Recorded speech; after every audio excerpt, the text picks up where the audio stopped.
خدای په کورونو کې موبایل، ماشومانو سره موبایل، مولایانو صاحبانو سره موبایل،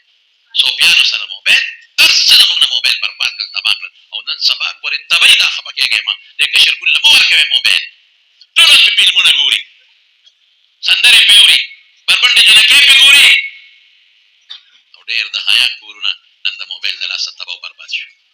غرق شو د موبایل د لاسه د حیا کور. پخوا هغه پوټی نه موبایل و بشیر جان سره په جیب کې هغه جوړ څلور دی په درې پرته دي، درې دي وسه هلکه دا سړی غوسه دی، ګورې خیال به کوئ هر څوک چې په څوک وواو. زه خو به دې ډډې ته ځم، خو تاسو کې چې پر چا ور ټوپ کړئ ته به هلکه پوره خیال ساتئ. ګورې ښه بشیر جان چې را شي که نه وري به نعت ورکوئ، او که لږه مو سره خوا دې خوا کړل د ده سوک ګورې بیا د ملک الموت سوک دی بار طرف شي ورسول. زه خو دې زر دې خوا راوتښتېدم، ما ته پته وه چې نن سړی غوسه دی او د ړندو غرګې دی که بهر کې خبره مې دې پورې کوله چې پخوا هغه پوټې نه مونږ ته به خلکو وکړ ټېلیفون مولوي صاحب څنګه یې ښې یم نور ښې او نور هم ښې ښه نو بیا څنګه بیا هم ښې ښه نو طبیعت ښه دی او طبیعت ښه دی ښه نو خیریت دی او ښه نو بیا څنګه خدای پاکه نو بس یې کاکړ نه بیا پکې لا دا به وایي طالبان څنګه دي مې راشه پلی دې تپوس وکړه دې څه خبره یې 1200 طالبان دي کوم بس مې ښه دي یو پکې راته وایي مه بندوه ما پکې پیکج اچولی اوس څه دي اوس غټ موبایل دی. ما د یو زنانه ټېلیفون وکړو خو پکې کېبل دی ستا خبرې ما ته مولوي صاحب یو دي په راته وښایه لور مې چې ده د کوره او چا بوتلې ده چا تختولې ده ما چې ته ماشومه به ما ورته ولې ماشومه وړه چا ده نه پېغله ښځه ده خو چا دوکه کړې ده بوت وایي چا به دوکه کړې ده پېغله ښځه ده دا څوک دوکه کولی شي. ما ورته ویل ولې بس پته یې نه لګي څومره دی شو څه وظیفه او ډېره نیکه وه مونځ او دس او کوټه کې به یې ځان پسې ور بند که کونډه به یې ولګولو په جانماز به ناسته او جړل به او مخ سر به یې پټ کړي او په جانماز به ناسته مې هسې خورې ورته پوښتنه کوم مې دا غټ موبایل ورسره وکړو وی پلار دې خدای ته باقي دی اوله راوړی و که نه ګوره ویر ستا ته معلوم دي خو غږ نه کوې ویر ستا ته معلوم دي خو غږ نه کوې مې دا څه خیال و چې دا مې ټول غم دی غټ موبایل جوړ کړی هسې په مصله ناست سره ذکر یې کوه الله یې یادو لا اله الا الله وي مې دی یار یادو زما په خبره مې مخه پکېږه در له اوس علاج کوم مې دی یار یادو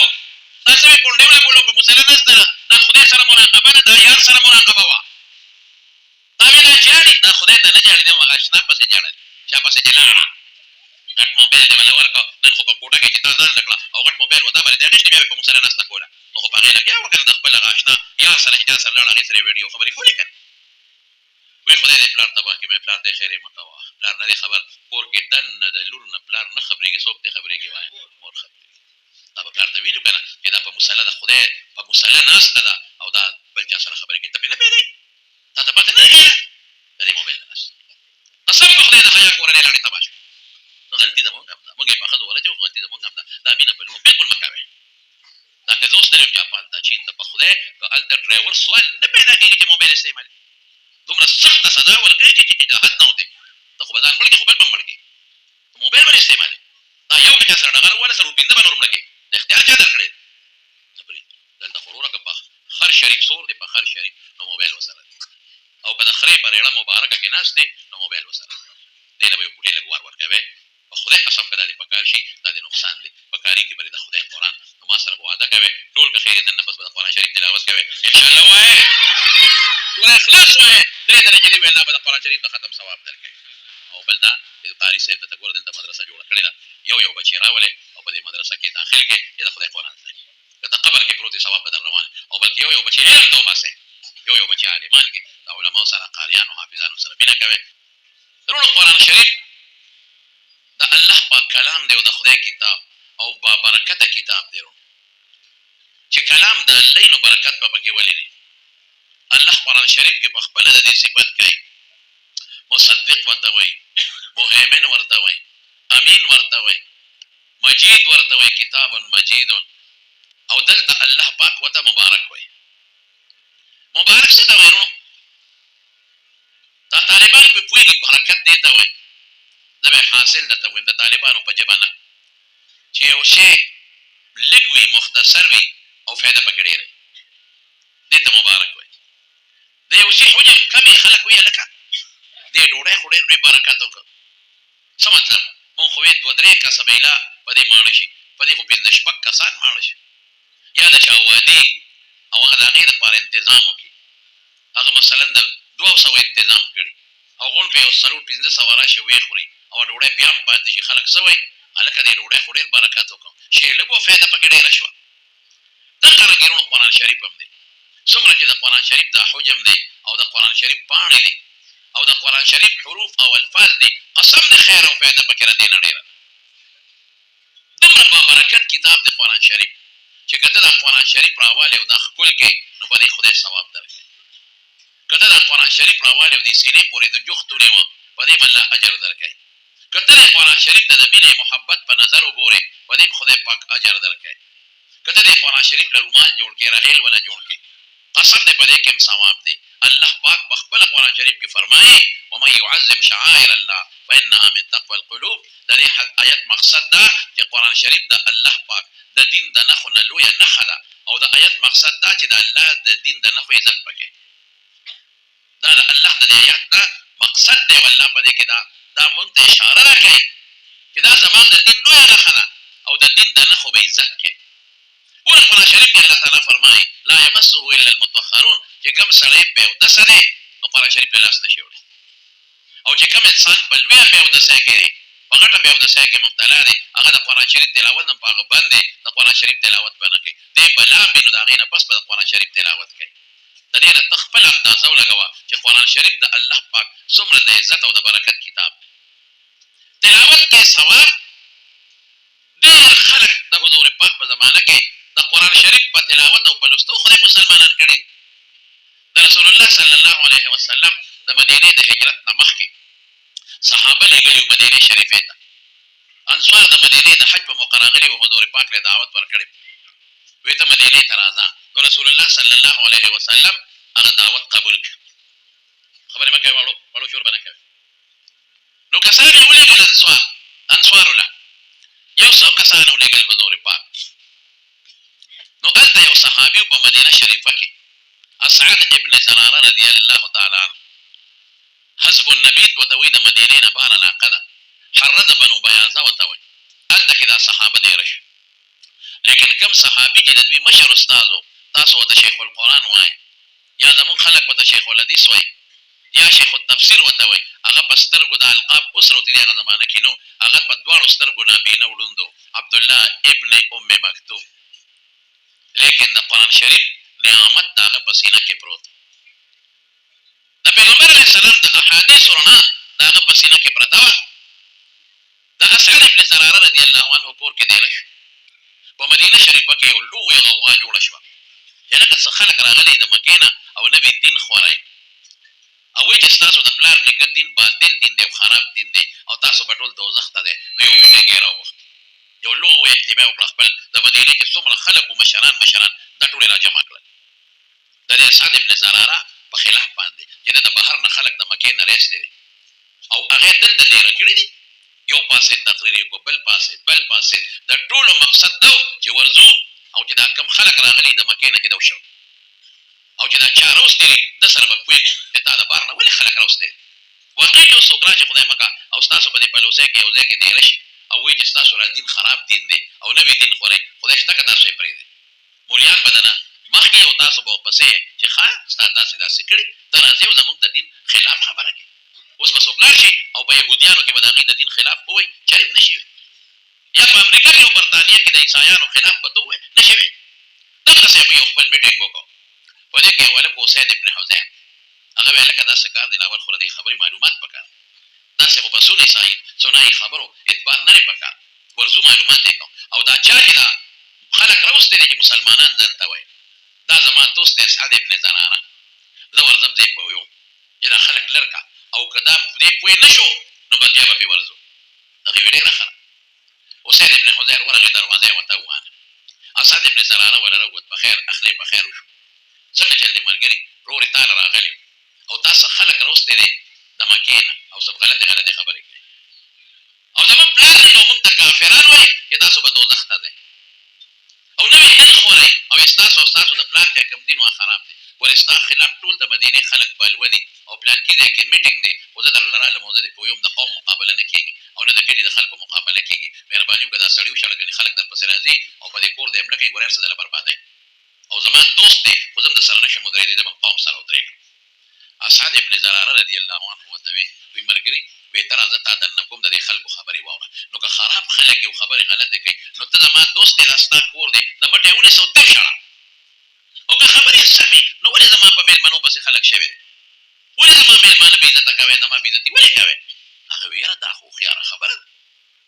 ځان سره یې کور ته دننه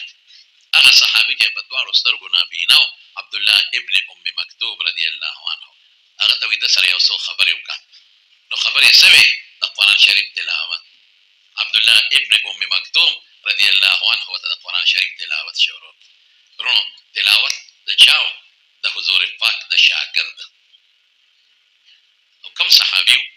یو ځل په مکه کې د حضور پاک سره د مکې د مشرکانو میټینګ رسول الله مبارک هغوی له دعوت ورکوه چې ته مسلمان شه تاسو مسلمانان چې دا کټ کټ چې د کوم د مکې سردارانو ده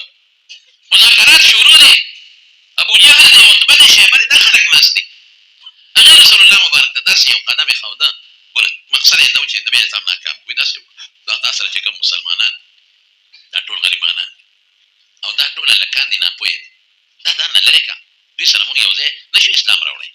نو مونږ به ستا دا قرآن واورو نو کوم خوښ شو نو مونږ به دې قبول کړو رسول الله مبارک لم خدای ډېره پوهه ورکړې وه هغه پوه شو چې دا خو اوس په ما دا خپل لرې کوي او دوی به یا اسلام راوړي یا نه ویله داسې نه شم دا ولې ځان نه خفه تاسو به یا مسلمانېږئ او یا نه او دا ولې خفه کوم وایي ښه یو چل وکړه دوی له یو ورځ ورکوو مونږ له بله ورځ را دا خو ټول زمونږ غلامان وو پرون بلال دی او صهیب دی سلمان دی دې ته به په سپک نظر کتل دا خو پرون زمونږ غلامان نو مونږ دوی سره په یو پوړ او په یو ټاټ او په یو ځای نه شو کېناستی دوی نه جدا ورځ کړه مونږ نه جدا ورځ کړه مونږ به ستا دا خبرې دا قرآن واورو کوم خوښ شو نو مونږ به درسره ملګري شو دا خبره کېدی چې دا نابینا صحابي عبدالله ابن ام مکتوم رضی الله عنه راغی بس هغې ته خوله جوړه شوه وایي مونږ درته دا یاده وګوره که نه د مجلس په آدابو نه دي خبر زمونږ ستا اهم میټینګ شروع دی او دوی پکې په میاشت کې راغی غریب خو په سترګو نابینا و نظر یې نه لګېد او هغه راتلو سره څه وایي الله رسول علي مما علمک الله تا ته چې الله څه ښودي دلو ما ته وښایه نو حضور پاک دا تندی مبارک لږ دروند شو لږ خفه شو چې د خدای بنده دا وخت ستا د راتلو بل وخت به راغلی وي زما د دې کافرو سره مذاکرات دي او زه کوشش کوم چې خدای دا مسلمانان کړي نو هغې هم دل باندې باسو چې دا مسلمانان دا کمزوري دا ځان نه لر که زه نه لر کوم خروز هغوی له جدا که مونږ له جدا که نو داسې وخت کې راغلی لږ تندی یې دروند شو فورا قرآن نازل شو عبس وتولى ان جاءه الاعمى رسول پاک ته لږه یو پوټې زورنه الله ورکړه د پیغمبر تندی ترې وکړه تندی یې راچون کولې هغه لون راغی ولې اصل راغلی دی اخو دې له راغی چې ستا نصیحت قبول کړي او ستا نه زده کړه وکړي دا بلا ورپسې ورو کوه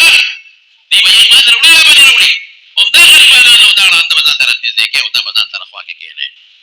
بس یا چې به کله د عبدالله ابن ام مکتوم نابینا راغی یقین وکړئ حضور پاک به د مټه ونیوه او په خپل څادر به یې کښېنو وی مرحبا بالذي عاتبني فيه ربي هغه انسان ته پخیرالی دی هغه انسان ته مرحبا ده چې د چا په حق کې د خپل رب ملامته کړی هغه صحابي قسم په خدای قرآن چې د چا سینې له لاړ دی د وي په سترګو ړوند که نه دی د خدای په نزد د ډېر لوی عزت خاوند دی چې قرآن سره یې دشمني ده او قرآن د سینې نه لرې دی که د کلي کټ نوابه مې که د کلي کټ خانه مې او که د ملک نه د وطن بادشاه مې په خدای د الله په نزد د ګونګټ نام زیات بتر اصل څیز د خدای قرآن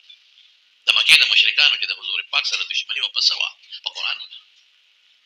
پیغمبر علیه السلام ته خو به یې صادق وي رښتونی امین به یې ورته وي په خدای قسم د قرآن د نازلېدو نه مخکې چې د دې په زړه کې د حضور پاک کوم قدر و د بل چا رښتونی امانتګر او چې قرآن نازل شو نو ذاتن پیغمبر بس پکاوي نه کو د قرآن د مخه زه نه ویم الله فرمایي انهم لا یکذبونک ستا ذاتي تکذیب نه کوي ستا د ذات دشمنان نه دي ولکن الذین کفروا بآیات ربهم یجحدون روانه د قرآن سره ټول روانه د ابو جهل د قرآن سره دا د خدای کلام نه دی دا ستا خپل کلام دا د خدای خبرې نه دي دا ستا خپلې خبرې نه منو دا قرآن تا منو دا قرآن دی نه منو او رسول الله مبارک چې قرآن نه مني نو د پیغمبر منل څه معنا لري ټوله جګړه په قرآن وه خدای پاک هغه څومره ذلیله کړل ابو جهل چې د بدر په جنګ کې کله ولګېده او په ځمکه پرېوته او کافران وتښتېدل نو رسول الله مبارک ته معاذ او معوذ دوه لکانو نوجوانان رالل یو ویل الله رسوله ما وهلی دی بل وی ما وهلی دی کله جنګ ختم شو رسول الله مبارک وفرمایل بې څوک به لاړ شي چې ابو جهل وګوري څه شو د خو د مسلمانان به جمدي نیسو او ځان سره به جمدي بوځو معلومات به اخلي عبدالله بن مسعود رضی الله عنه فرمایي ورلم لاشونه مې اړول د لاش پکې راووته یا وجود قد برده یخ شوی لاس پې نه شو راکولی خو به رمق لږه سا پکې وه. زه ورغلم ما وې ابو جهل لاسونو کې پروت و خورې او وینې پې اورېدلې وې. وایي په سینه مې ولا ښه مضبوط ټوپ وه. وایي ما ته وایي کبر یې څونه درونو کبر به نه کوې په قرآن کې د ایمان راوړه قرآن دې خپل که د خدای کلام دی ومنه بیا به جدي کې بس عزت به خدای درکوي. وایي ما ته وایي څوک یې مې عبدالله ابن مسعود دی. وایي کنځل یې راته وکړل د پلانکې زویه دومره لوړه سینه به دې د چا لیدي. وایي بیا ما ورته وایي چې سر ته نه پرېږدم. وایي څه پې کوې؟ مې حضور پاک له وړم دې قبر ته یې وګوره کنه. وایي ما ته یې وایي چې زما سر پرې کوې دې سینې سره جفت یې پرې کړه چې سټ مې وګرځي چې زما سر په نورو سرونو کې پروت وي چې د سردار سر ښکاري. مې دا ارمان دې پوره کوم. اوس ته نه یې تپوس کوم چې د حضور پاک متعلق دې څه خیال دی؟ ملګري خو درنه ټولو تښتېده. نو ما ته یې قسم وخوړه په خپلو ګوتانو چې زما دې په لات او په عزا او په منات قسم یې چې کله د پیغمبرۍ دعوه کړې وه په هغه ورځ مې څومره بدي شو نن مې هغومره بدي شي. وشه ورته ووایه سر مې دې پرېږه رسول الله مبارک له مې راوړو مخې ته مې وغورځوم هذا رأس عدو الله فی جانب دا د خدای د دشمن د ابوجهل سر دی او حضور پاک د الله شکریا ادا کړي. ولې دا د قرآن دشمن انهم لا یکذبونک که دې بدي شي او ستا سپکه وایي او تا ته اوس وایي دروغجن دا د قرآن د مخه وایي ذاتي تا سره روانه نشته ولکن الذین کفروا بآیات ربهم یجحدون. قرآن چې چا منلی دی بلال ته وګوره حضرت ابوبکر صدیق رضی الله عنه آزاد راوسته وزاد رسول الله مبارک سو فرمایي الله ابو بکر سیدنا و اعتق سیدنا ابو بکر زموږ سردار دی او زموږ سردار یې آزاد کړی. بلال غوندې انسان ته سردار او یو چې معراج نه راغی وی بلاله څه عمل کې کلما دخلت الجنه چې کلم جنت ته تللی ما کلم یو ځل په ویښه او بل په خوبونو کې سمعت خشخشته که امامي د خپل ځان نه مخکې مې ستا د پیزار کشار اورېدلی ګرځېدل ته و کشار هلته دی. د چا برکت شو؟ د قرآن شریف برکت. نو عبدالله ابن ام مکتوم په سترګو نابینا دی زړه کې قرآن پروت دی او د پیغمبر حدیث پراته دي. نو چې معمولي غوندې حضور پاک ته خفه شو نو الله رسول الله مبارک له زوره نه ورکوي دی نه مه خفه کېږي. اسید ابن حضیر وایي چې وردن نه شومه اسد ابن زرار هغه ته وایي ده سره یو څو خبرې وکړه هغه ورته د قرآن شریف تلاوت شروع تلاوت چې واورېد حسین ابن حذیر فورا وویل دا څه شی دی دا مې څه واورېدل موږ خو دغه خبرې کوو چې دا تاسو وایئ چې ګډې وړې وایئ دغه شی دا دې څه شی دا زموږ د الله پاک کلام او خبرې زموږ په ښکلي پیغمبر محمد مصطفی ټول وایئ صلی الله علیه وسلم نازل دی زموږ د هدایت دپاره. وایي ستاسو د دین نوم څه دی اسلام وایي په دې کې به څوک څنګه داخلېږي په دا قدوټې کې به ووایي کلمې شهادت. اسید ابن حذیر د قرآن په اورېدو وایي داسې کلام مې چې ته نه دی اورېدلی دې خو زما په زړه کې لارې جوړې کړې خدای پاک مسلمان کړه. لاړ قوم لو قوم په تمه دی چې دی به څه پیغام راوړي وایي قومه ما خو د هغې خلکو خبرې واورېدې خو خراب خلک نه دی ډېر ښه خلک دی د شړلو خلک نه دی هغوی چې کوم پیغمبر یادوي د هغه دی چې د آخرې زمانې پیغمبر د یهودیان نوم ته وایي د هماغه دی او د هغه خو ډېرې ښکلې خبرې او زه خو یې ملګری شوم اوهو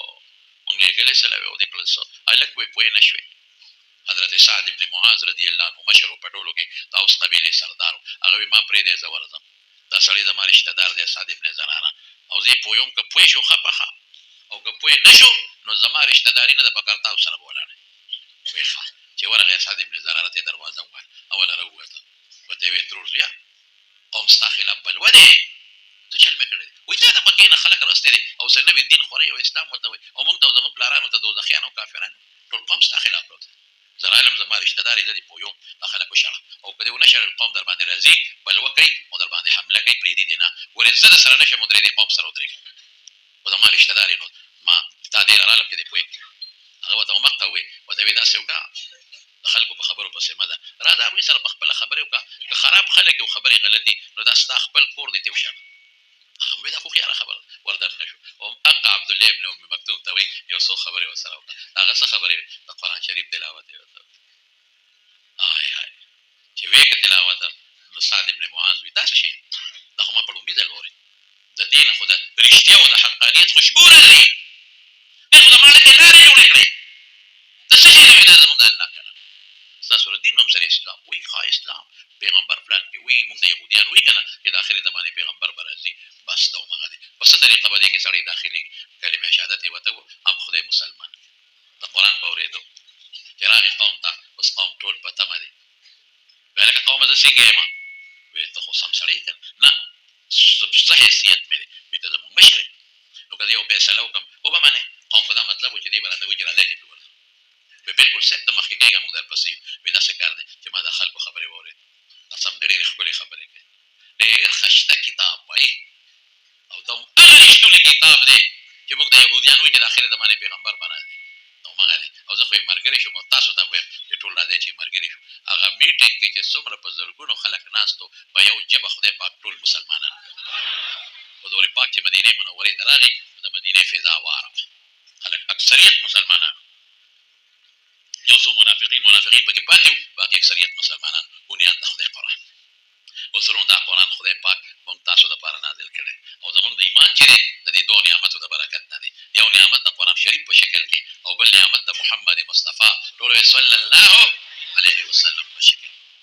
د دې دواړو نعمتونو په برکت موږ د خدای ایمان را نصیب کړی او انشاءالله د خدای نه امید لرو چې زموږ بچي زموږ نسي تر قیامته پورې زموږ نسل ته به خدای پاک همدغسې د ایمان ور نصیب کوي که خیر انشاءالله اوس بس موږ تاسو څه کوو اوس به یو کار کوئ که خیر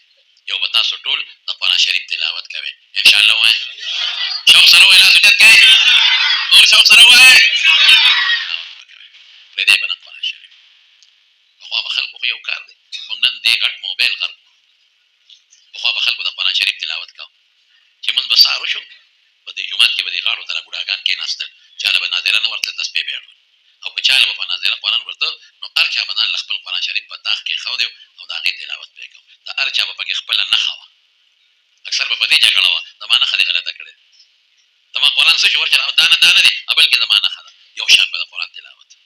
اشراق مونځ به وشو خلک به کور ته تلل مازدیګر به خلک به د قرآن راواغی ماسپښین دغه نور ته به ناست تلاوت به یې کوو ماسخوتن به تلاوت کوو اوس صرف چې په کمه مدر جومات کې د ماشومانو درس وي نو بس هغې کې تلاوت وي باقي نشته جیب ته به یې لاس دننه کړه په تسبو به یې ګوتې وجنګېدې زر به یې تسبیح راوویستی او د خدای ذکر به یې شروع کړه چا به درود شریف وایي اوس چې سلام سینګه وګرځئ دا مردار راوباسي او لا د جومات نه نیم تېرې تنبې سره د دروازې سره راوباسي او په موبایل لګي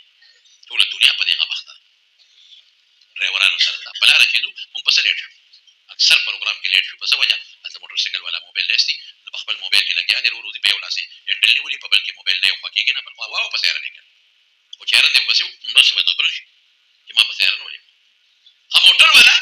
اوس هم دغه ځای په لاره راتلو موټر والا ورو روان دی دنیا ورپسې د پروا هم نشته هرن ورپسې وا که نه څه چې دې را مخکې شو هم کتل لګیا و په موبایل کې